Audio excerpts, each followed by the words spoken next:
eu quero convidar você para a gente meditar a palavra de Deus. Abra a sua Bíblia, no segundo livro da Sagrada Escritura, no livro do Êxodo. Eu já quero aproveitar esse momento para lhe dar bem-vindo a você que está aqui com a gente nessa noite, você que está aqui em casa nos acompanhando. Que Deus te abençoe, que Deus abençoe a sua família, e eu tenho certeza que essa é uma noite de vitória e Deus tem uma palavra especial para o teu coração.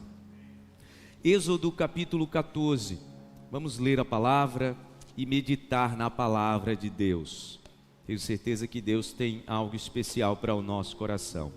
Êxodo capítulo 14, nós vamos ler a partir do versículo 19. Êxodo capítulo 14, a partir do versículo 19. Diz assim a palavra de Deus: a seguir, o anjo de Deus que ia à frente dos exércitos de Israel retirou-se, colocando-se atrás deles. A coluna de nuvem também saiu da frente deles e se pôs atrás deles, entre os egípcios e os israelitas. A nuvem trouxe trevas para um e luz para o outro, de modo que os egípcios não puderam aproximar-se dos israelitas durante toda a noite. Então Moisés estendeu a mão sobre o mar, e o Senhor afastou o mar e o tornou em terra seca, com um forte vento oriental que soprou toda aquela noite. As águas se dividiram e os israelitas atravessaram pelo meio do mar em terra seca, tendo uma parede de água à direita e outra à esquerda. Os egípcios os perseguiram, e todos os cavalos, carros de guerra e cavaleiros do faraó foram atrás deles até o meio do mar. No fim da madrugada, do alto da coluna de fogo e de nuvem, o Senhor viu o exército dos egípcios e o pôs em confusão. Amém. Pode sentar no seu lugar. Eu creio na tua palavra, meu Deus, e creio que a tua palavra é verdadeira, e creio que a tua palavra é viva e eficaz, mais poderosa que espada alguma de dois gumes, que vai até a divisão da alma e do espírito, entre juntas e medulas, e é apta para discernir as intenções do coração.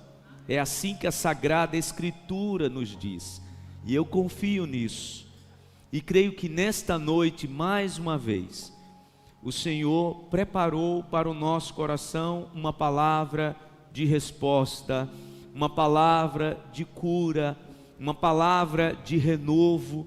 Eu creio, meu Deus, e por isso depositamos em Ti toda a nossa confiança. Os nossos olhos estão fitos no Senhor, esperando do Senhor a nossa resposta e a nossa ajuda, na certeza de que o Senhor está em todo o tempo olhando para nós, vendo tudo que se passa ao nosso redor. Essa é a certeza do nosso coração. Te agradecemos por isso, no nome de Jesus. Amém e amém. Você pode dizer amém? Será que Deus não está vendo? Será que Deus não está vendo? Será que Deus não está vendo? Quantas vezes, irmãos, essa pergunta já veio na nossa mente, já veio no nosso coração, e quantas vezes nós já verbalizamos isso com os nossos lábios? Será que Deus não está vendo? Será que Deus não está enxergando o que eu estou vivendo? Será que Deus não está enxergando o que eu estou passando? Será que Deus está alheio? Será que Deus não está ouvindo a minha oração? Será que Deus não está prestando atenção nesse momento da minha caminhada? São perguntas que nós fazemos. Se você nunca fez essa pergunta, com isso sendo verbalizado pelos seus lábios, isso pode ter já surgido no teu coração, essa indagação: será que Deus não está vendo? E eu posso te assegurar, Ele está vendo tudo. Ele está vendo tudo. Nós precisamos entender que o versículo que nós lemos, o último versículo que lemos, quando a palavra diz no versículo 24, que do alto da nuvem, no final da madrugada, Deus via tudo, Ele enxergava tudo, Ele observava tudo, Ele observava o ataque dos egípcios. A palavra do Senhor diz que Ele estava vendo o ataque que os egípcios estavam fazendo ao seu povo Israel. Como também, gente, durante 430 anos de escravidão, Deus estava vendo tudo. É que para a gente, às vezes, parece demorar, e por isso surge no nosso coração a sensação, e é coisa da nossa percepção, tá? Não algo que está estabelecido no mundo espiritual, é uma sensação do nosso coração, de que Deus não está vendo. É interessante que esse cuidado do Pai Celestial, esse cuidado de Deus Pai sobre as nossas vidas é muito semelhante com o nosso cuidado com os nossos filhos, né? Lá em casa a gente tem o Lael de 12, a Helena de 7 e o Daniel de 2 anos.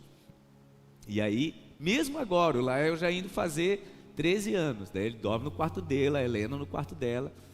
E aí, quando ele vai dormir, depois que a gente faz a oração, a gente faz o devocional, eu vou lá, ajeito o lençol dele, estou saindo, ele sempre pergunta para mim: papai, depois você vai vir aqui me ver, né? E eu digo para ele: sim, filho, depois o papai passa aqui para lhe ver. E aí vou colocar a Helena e o Daniel para dormir. Sempre ele pergunta isso: papai, depois você passa aqui para me ver, né? E sempre que já coloquei a Helena e o Daniel para dormir, antes de ir para o meu quarto, eu passo lá. Há uma rotina sempre, passo, oro por ele, mesmo ele já dormindo. Ele não está mais vendo que eu passei lá, mas antes de dormir ele pergunta: depois o Senhor passa aqui para me ver?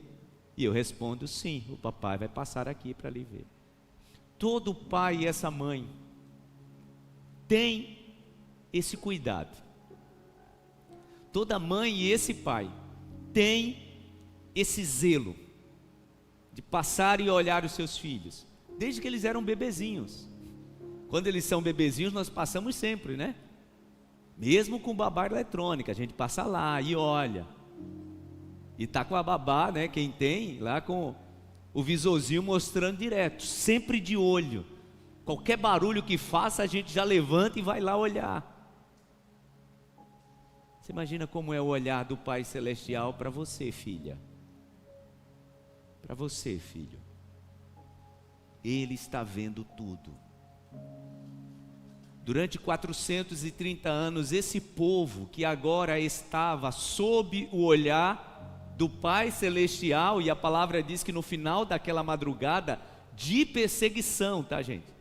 Precisamos entender o cenário. Você conhece a história, eu não quero nem me ater a relembrar a história, porque você já conhece. Depois de 430 anos de escravidão, depois de Deus enviar 10 pragas sobre o Egito, na 10ª praga, depois que os egípcios perdem os seus primogênitos, o faraó chama Moisés e diz: vão embora, nós não queremos vocês aqui, vocês amaldiçoaram a nossa terra. E num ato de desespero expulsa o povo de Israel.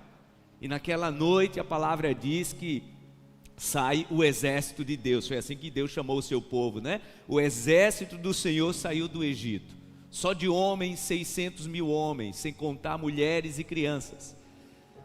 Os teólogos estimam que naquela noite saiu aproximadamente 2 milhões de pessoas, até porque a palavra diz que acompanharam o momento em que os egípcios estavam desguarnecidos. 70 nações acompanharam aquela fuga. Então saíram junto também dos israelitas 70 povos que eram escravos ali. Saiu muita gente. Aproveitaram, né, a saída, e saiu muita gente naquele êxodo.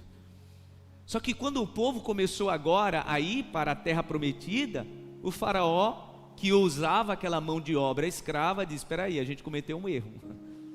Como é que a gente vai continuar o nosso progresso se a nossa mão de obra está indo embora? Vamos atrás deles. E aí bateu o desespero. E é sobre isso, irmãos, que eu quero falar nessa noite. Quando é que a gente começa a ter a sensação de abandono? Quando bate o desespero. Quando nós começamos a ficar desesperados. Olha o que a palavra do Senhor diz aí no capítulo 14, se você ainda tiver com a sua Bíblia aberta, nós vamos ler o versículo 10. Se você não tiver com a sua Bíblia aberta, abra por favor. Versículo 10 do capítulo 14 de Êxodo. Olha o que diz a palavra. Ao aproximar-se o faraó, os israelitas olharam e avistaram os egípcios que marchavam na direção deles. E, qual é o termo que está aí? Aterrorizados. Esse é o termo da versão da Bíblia NVI. Aterrorizados. Aterrorizados. Em outra versão diz: com muito medo. Aterrorizados. Clamaram ao Senhor e disseram a Moisés: foi por falta de túmulos no Egito que você nos trouxe para morrermos no deserto? O que você fez conosco, tirando-nos de lá? Já tínhamos dito a você no Egito: deixe-nos em paz, seremos escravos dos egípcios. Antes ser escravos dos egípcios do que morrer no deserto. Moisés respondeu ao povo: não tenham medo, porque o povo estava aterrorizado. Não tenham medo. Moisés respondeu ao povo: não tenham medo, fiquem firmes e vejam o livramento que o Senhor trará hoje, porque vocês nunca mais verão os egípcios que hoje vêm. O Senhor lutará por vocês, tão somente acalmem-se. Acalmem-se. Porque, gente, no coração do ser humano vem a falsa sensação e a percepção de que Deus não está vendo, é o desespero. É quando a gente começa a orar e as coisas, ao invés de melhorar, parece que estão piorando. Às vezes a gente tem essa sensação. Eu sempre costumo de dizer que antes do grande milagre de Deus, as coisas elas vão piorar mesmo. Então no Egito o povo era escravo durante 430 anos, mas havia uma promessa. E qual era a promessa? Deus preparou para vocês uma terra maravilhosa, e essa terra mana leite e mel. E o povo sai do Egito com essa expectativa.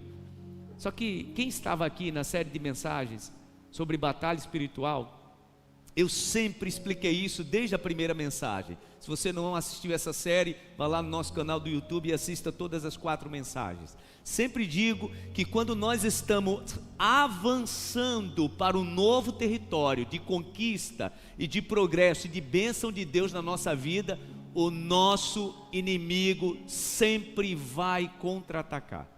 Então entenda, se você está numa fase da sua vida onde está vivendo uma nova fase, uma nova conquista, você está avançando no novo território, isso é na tua vida profissional, na tua família, nascimento de filho, você está mudando de cidade, você está mudando de emprego, entenda, o teu inimigo sempre vai criar meios de resistência. E nós precisamos, irmãos, ser maduros para entendermos isso. Esse povo aqui não tinha esse entendimento. O povo achou, já que a gente saiu do Egito, agora só é chegar na terra de Canaã e tomar posse da terra. Só que entenda, o nosso enfrentamento com o nosso inimigo, agora falando do nosso inimigo mesmo, o diabo, aquele que só veio roubar, matar e destruir, ele nunca estará satisfeito com a tua felicidade. Ele nunca estará satisfeito quando a sua família progredir. Ele nunca estará satisfeito quando você e a sua casa avançar para uma nova vitória. Todas as vezes que nós estamos nos preparando para um novo projeto, sempre vai vir o contra-ataque, sempre é assim. O povo estava na iminência de algo muito grande e novo. O faraó disse: não, nós não vamos entregar assim tão de graça. Só que o povo não tinha maturidade e pensou que Deus tinha abandonado. Por isso que eles entraram em modo aterrorizados. Agora tem que surgir uma liderança para dizer para eles: não tenham medo, vocês não vão nem precisar lutar, é Deus que vai lutar por vocês. Vocês não precisam ficar com medo. Gente, como é que acalma alguém que está aterrorizado? Como é que você acalma alguém que está aterrorizado e com medo? É interessante que a palavra aqui, quando a gente vai buscar a palavra no original, aterrorizado no original hebraico, significa você estar tão petrificado de medo que você está reverenciando. Esse é o significado da palavra. Você está reverenciando o seu inimigo. O povo estava tão petrificado de medo que olhava para o Deus Todo-Poderoso e não conseguia enxergar o tamanho do seu Deus. Só conseguia enxergar o que, gente? O tamanho, a fúria e a revolta do faraó. Por isso que eles estavam dizendo para Moisés: olha, quando o faraó chegar aqui, a gente vai pedir clemência, a gente vai pedir para ele que ele nos leve de volta para o Egito e a gente volta a ser escravo do faraó. Já imaginou, gente? A um passo da grande vitória, o povo estava aterrorizado. Por quê? Porque eles não conseguiam enxergar o que Deus estava fazendo. E nós precisamos ter muito cuidado, porque às vezes de fato Deus está nos fazendo avançar para a nossa vitória, mas as reações do nosso inimigo, os contra-ataques do nosso inimigo são de tal forma ferozes que nós não conseguimos enxergar o Deus que está olhando para nós. Você crê nessa noite que Deus está olhando para você? Você crê que nessa noite o Senhor está olhando para a sua família? Ah, pastor, eu estou vivendo uma angústia tão grande que eu nem tenho muita certeza. Deixa eu te dizer, você não precisa ter muita certeza, Ele está olhando.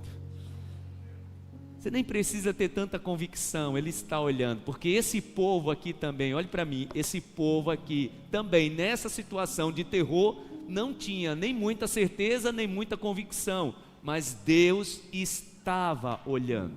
A palavra do Senhor diz que naquela madrugada, vocês lembram da cena, né?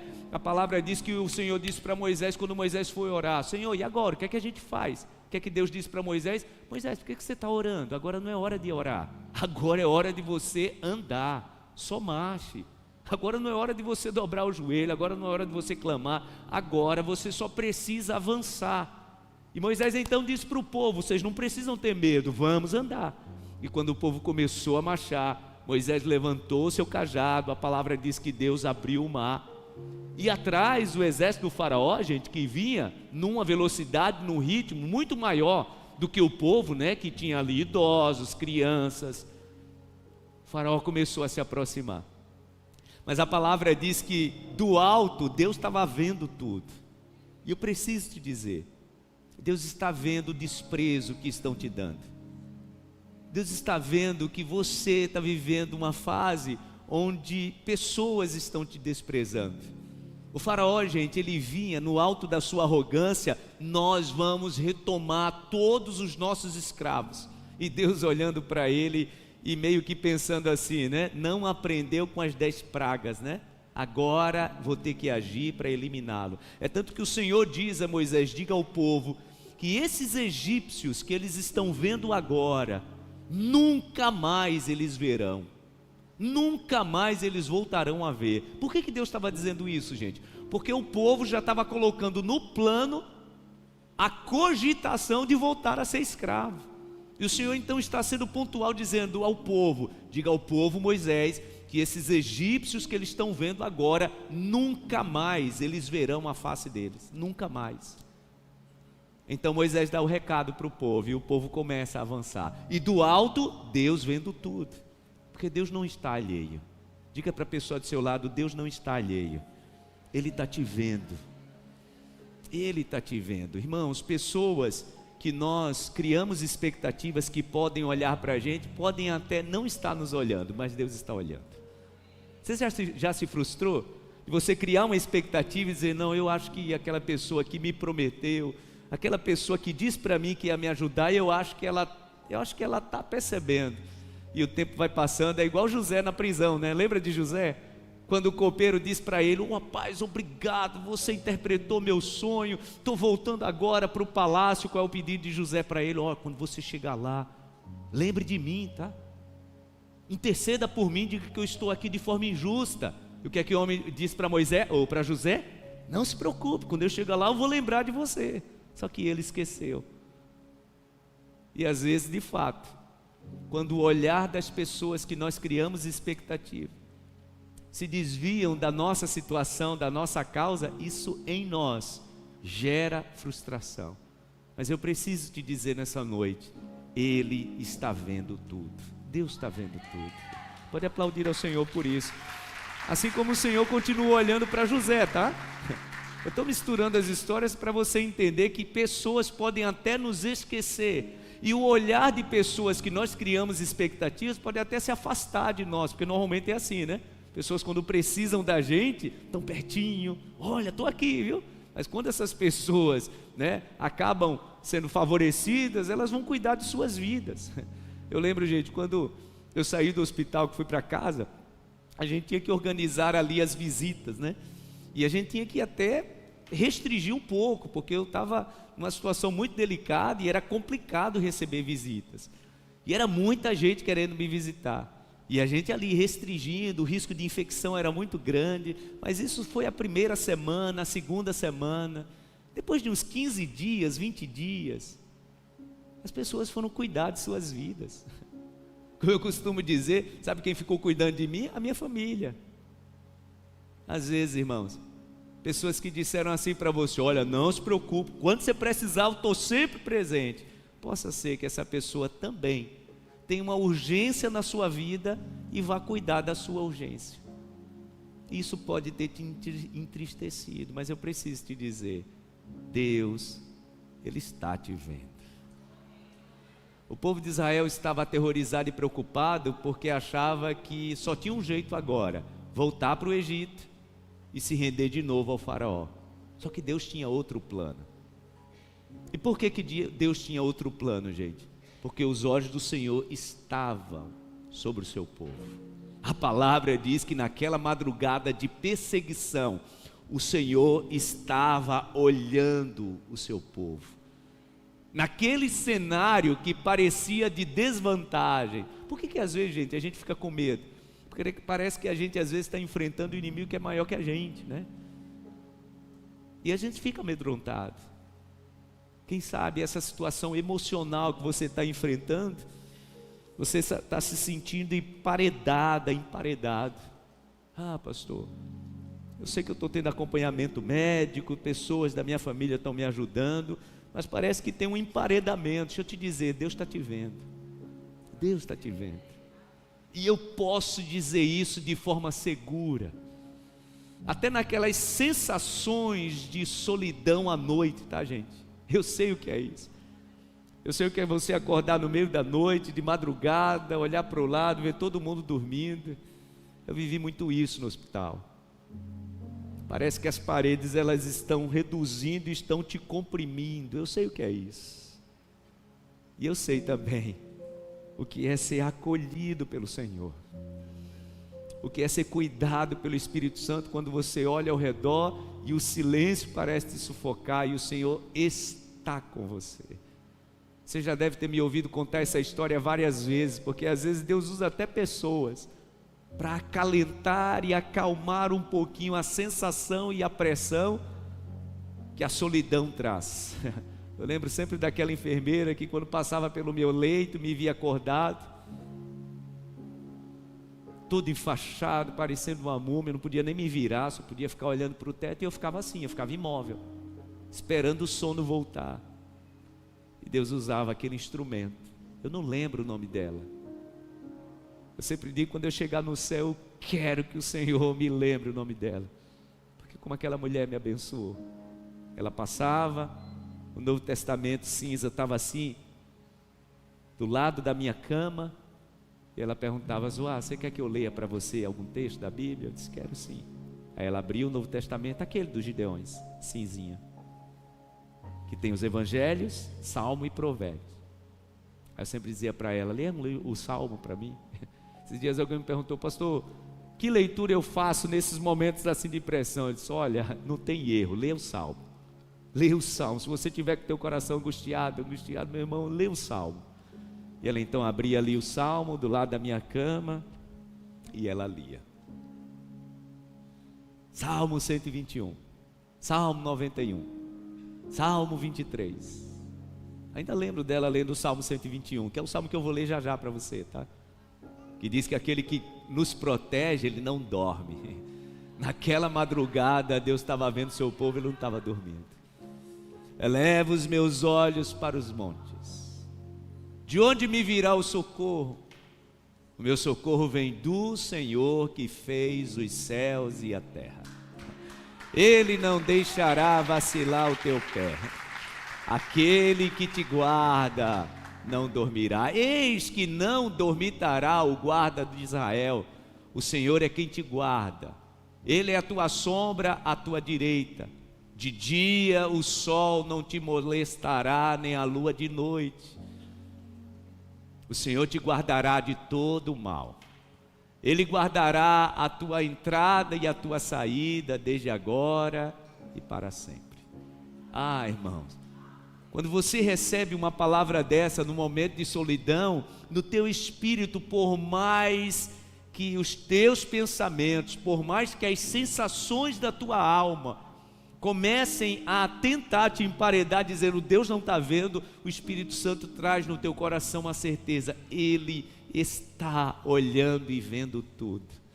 Era o povo de Israel desesperado, achando: agora a gente só tem a companhia desastrosa do faraó. E Deus lá de cima, a palavra diz que no final daquela madrugada de perseguição, Deus estava vendo tudo. E Ele está vendo a tua vida. Ele está olhando para você. Por mais que essa sensação de que você está sozinha, que você está sozinho, tente te pressionar, te esmagar, o Senhor está vendo tudo. E a palavra diz que no alto da coluna de nuvem, né? Porque a palavra diz que essa coluna, gente, durante toda a caminhada do deserto, a coluna estava na frente do povo. Vocês lembram como era, né? Durante o dia fazia sombra para o povo, não deixava o sol castigar o povo de Israel. E durante a noite, essa coluna de nuvem se transformava numa coluna de fogo, que aquecia o povo por causa do frio do deserto e também iluminava, né? E dá para entender aqui nesse texto que a entrada do povo no Mar Vermelho se deu no início da noite, né? Ainda estava claro, e depois ficou tudo escuro. E a palavra diz que iluminava onde estava o povo de Israel, mas onde estava o inimigo tinha escuridão, e o inimigo começou a entrar em confusão. Por quê? Porque Deus estava vendo tudo. E a palavra diz que no final de madrugada, o povo já estava chegando lá do outro lado. O povo são e salvo já estava chegando do outro lado. E a palavra diz que do alto da nuvem o Senhor viu o seu povo. O povo que Ele tinha guardado a noite toda. O povo que Ele tinha protegido a noite toda, pois a palavra diz que o choro pode durar uma noite, mas a alegria vem ao amanhecer. No nome de Jesus, entenda, algumas noites que nós atravessamos parecem ser intermináveis. Parecem ser intermináveis. Aquela noite de 3 meses que eu passei no hospital parecia interminável. Eu lembro da oração que eu fiz: Senhor, se o Senhor quiser me tirar daqui, o Senhor faz assim e eu estou fora. Mas eu sei que o Senhor quer que eu viva esse processo. Porque às vezes, irmãos, olhem para mim, o processo da noite que parece interminável é necessário para o nosso crescimento. É como Deus usa esses processos para nos abençoar e nos fazer abençoar outras pessoas. As tuas experiências mais dolorosas das noites que você atravessou te deram suporte para você abençoar outra pessoa. Sim ou não? Claro que sim. Imagina quando alguém chega desesperado e você tem know-how, você tem autoridade, dizer: olha, deixa eu te dizer, esse problema aí no casamento, eu acho que se você fizer assim, por que você tem essa autoridade para dizer isso? Porque você já atravessou aquela noite. Você ajuda até gente na tua área profissional. Sabe alguém que está entrando agora e você diz: olha, eu acho que o caminho aqui é melhor você ir por aqui. Só que você não aprendeu isso do nada, você não aprendeu isso de graça. Sabe por que você aprendeu? Porque você atravessou noites. É assim que acontece. As noites são processos necessários. E aquela noite de perseguição, eu quero dizer isso para encerrar, aquela noite de perseguição do faraó e seu exército atrás do povo de Deus, era uma noite necessária para o processo que o povo precisava viver. Só que a palavra diz que no final da noite, naquela hora da madrugada, Deus vendo tudo aquilo, interessante, né? Tem gente que tem a sensação de que se Deus está presente, não vai ter perseguição. Deixa eu te dizer, amadureça. Deus está vendo tudo, Ele está te protegendo, mas o inimigo está perseguindo. Deus está vendo tudo, Ele está te protegendo, mas o inimigo está atrás no encalço. Porque às vezes, irmãos, as pessoas que são neófitas na fé, não conseguem ter maturidade de fé, acham que se o inimigo afrontou, se a provação chegou, se a adversidade cresceu, é porque Deus não está vendo. Não, vamos ter maturidade. Deus estava vendo, acompanhou o povo o tempo todo, não deixou o inimigo encostar, mas o inimigo estava no encalço, e nós precisamos amadurecer. Ele vai permitir alguns tipos e alguns níveis de perseguição, até para isso abrilhantar mais a nossa vitória. Foi o que o Senhor fez, né? Vocês lembram quando Deus disse para Moisés: olha, Moisés, eu vou enviar uma maldição sobre o Egito, e eu vou permitir que o coração do faraó se endureça. É como se Deus estivesse dizendo, para no final, a vitória ser mais abrilhantada, né? Porque se eu já libertar vocês agora, que história vocês terão para contar? Eu posso dizer, irmãos, que quanto mais densas foram as noites que eu enfrentei, mais maduro, vitórias mais brilhantes o Senhor me deu, porque é necessário. Todo o processo de noites que parecem intermináveis abrilhantam mais as nossas vitórias, e foi o que aconteceu. Chegou o final da madrugada, o Senhor disse: tá bom, agora tá bom, agora chegou a hora do meu povo atravessar para o outro lado, chegou, são e salvo, deixa eu agora exercer juízo sobre esse povo, sobre esse rei, sobre esse exército. A palavra diz que Moisés chega do outro lado, o Senhor diz para ele: agora de novo estenda o cajado e ordene que o mar se feche. E a palavra diz que agora veio sentença e juízo de Deus sobre aqueles que estavam perseguindo o seu povo. Deixa eu te dizer, não se preocupe. Tem alguém de forma gratuita se levantando contra você, tem alguém de forma gratuita te perseguindo, tem alguém de forma gratuita falando, levantando coisas contra a tua vida. Não se preocupe, Deus na hora certa vai exercer juízo. Irmãos, isso é tão claro e tão certo como o dia amanhã vai nascer, se essa for a vontade de Deus. Porque o Senhor está vendo, Ele está sempre nos enxergando, e o dia sempre vai raiar, porque o Senhor está vendo, e é vontade dEle. Porque os olhos do Senhor, a palavra dEle diz, os olhos do Senhor estão sobre aqueles que o temem. Você teme ao Senhor? Então o Senhor está vendo tudo, o Senhor está enxergando tudo. Isso me faz lembrar aquele momento, né? Que os discípulos estão com Jesus, Jesus entra no barco, vai tirar uma soneca, e a palavra diz que começa uma grande tempestade. A tempestade vai crescendo, crescendo, tomando volume. Às vezes na nossa vida é assim, né? A situação vai tomando um volume, uma proporção. Os discípulos entram em modo de desespero, igual o povo de Israel, mas tipo esperando, né? Ele vai ter que ver, ele vai ter que fazer alguma coisa. Só que a palavra diz que Jesus estava lá, ó, dormindo, cabeça no travesseiro e dormindo. Aí a palavra diz que eles, num ato de desespero, vão lá, acordam o mestre e diz o que para ele? Marcos capítulo 4. O Senhor não se importa que a gente morra. Modo desespero, né? Igual o povo de Israel, modo desespero. E a palavra diz que Jesus acorda, né? Perdão, sereno, tranquilo, calmo. Manda o vento se aquietar, manda o mar se acalmar. Entendam, tá? Quando os discípulos dizem para Jesus: o Senhor não se importa que a gente morra, na verdade a pergunta é: o Senhor não está vendo a tempestade? Jesus estava vendo tudo. Quando a gente vai olhar como eram as embarcações daquela época, nós estamos falando, gente, de uma embarcação com uma tecnologia que alguém, sendo balançado de um lado para o outro, conseguisse continuar dormindo. Não, gente. Eu lembro que eu morei na Barra dos Coqueiros antes da ponte ser construída, e a gente atravessava de tototó. Era melhor porque era mais aventura, né? Eu lembro uma vez que a gente foi atravessar numa tarde chuvosa de tempestade, numa tototó. Gente, O rio Sergipe estava ventando demais. Eu lembro quando chegou no meio do rio, a mulher disse: só vou pagar do outro lado. Acho que ela ficou com medo, né, de pagar antes e não conseguir. Desespero total. E eu ali, né, adolescente, estava feliz, que era aventura. Deixa eu dizer um negócio para você. Não tem como alguém dormir com o barco balançando daquele jeito. Não tem como. Eu só acho que Jesus estava dormindo porque ele era Deus. Mas eu acho muito mais que ele estava dormindo para testar e ver até onde seus discípulos iam.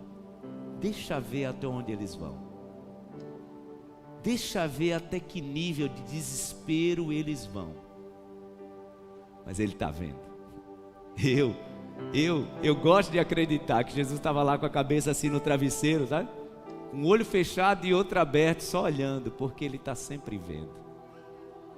Diga graças a Deus, ele está sempre olhando para a gente. Ele está sempre nos enxergando. Ele não está alheio. Você precisa sair daqui nessa noite com essa certeza. Ele não está alheio, ele está te vendo. Assim como no final da madrugada ele estava olhando para o seu povo. Assim como ele, pelo menos é assim que narra Marcos, né, no capítulo 4. Assim como os discípulos o acordam, ele diz: olha, mar, se acalma, vento, se aquieta. E fez completa bonança. E ele ainda dá uma bronca nos seus discípulos, né? Nem agora vocês conseguem ter fé, tipo assim, né? Nessa altura do campeonato eu achava que vocês já tinham fé. Ou seja, Jesus estava dizendo para eles mais ou menos assim: vocês poderiam ter resolvido isso. A fé que eu já os ensinei a ter, vocês já poderiam ter resolvido isso. Mas é a certeza que ele sempre está vendo, ele está nos enxergando. Você pode dizer amém? Ele está te vendo, sempre te vendo. Vamos orar? Fique em pé no seu lugar. Creia nisso. Tá chorando por quê? Oh meu Deus. Se você tem um Deus, coloque assim as duas mãos na altura que do teu coração. cuida de você. E receba essa palavra como uma confirmação profética de Deus na tua vida. Ele sabe de tudo. Eu creio, meu Deus, que você está passando. Eu creio exatamente assim. Te dizer, eu creio exatamente assim. Oh meu Deus. Tá chorando porque vamos declarar isso juntos. Cante essa canção para você mesmo. Para você mesmo. Eu creio assim, meu Deus. E cuidar de você. Oh, e jamais te esquecer. Ele sabe de tudo, porque Ele está te vendo. Que você está passando. E mandou te dizer que o quê? Que Ele está cuidando. Lembra de todas as experiências que você já teve. Lembra de onde você veio. Oh meu Deus. E aonde que você chegou. Essa palavra consola o nosso coração.